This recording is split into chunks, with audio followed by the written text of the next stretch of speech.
સુરતમાં નાસિરનગર ભૂતિયા ડિમોલિશન કાંડમાં મળી રહ્યા છે મોટા સમાચાર। સુરત મનપા કમિશનરને દિલ્હીનું તેડું આવતા હડકંપ મચી ગયો।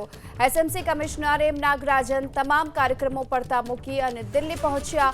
ડિમોલિશન કાંડમાં પીએમઓની એન્ટ્રીથી ગાંધીનગરથી દિલ્હી સુધી ફફડાટ જોવા મળી રહ્યો છે। આ કેસમાં હવે સીધી પ્રધાનમંત્રી કાર્યાલયની નજર મંડાતા સમગ્ર રાજ્યના વહીવટી પ્રશાસનમાં ભૂકંપ આવી ગયો છે।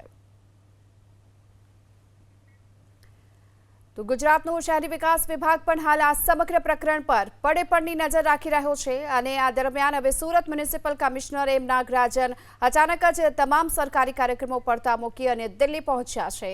ત્યારે સુરતમાં નાસિરનગર ડિમોલિશન કાંડમાં હવે તપાસ કમિટીએ પણ પોતાની તપાસ શરૂ કરી છે। સિટી સર્વે ઓફિસમાં તપાસ કમિટીના સભ્યોએ તપાસ શરૂ કરી। નાસિરનગરમાં માર્ગ ક્યાંથી નીકળે છે તેની તપાસ કરવામાં આવી રહી છે। સુરત મનપાના અધિકારીઓ સિટી સર્વે ઓફિસમાં જોવા મળી રહ્યા છે। તો નાસિરનગરમાં માર્ગ ક્યાંથી નીકળે છે તેને લઈને હાલ તપાસ તેજ કરવામાં આવી છે। તપાસ કમિટી આ અંગે તપાસ કરી રહી છે।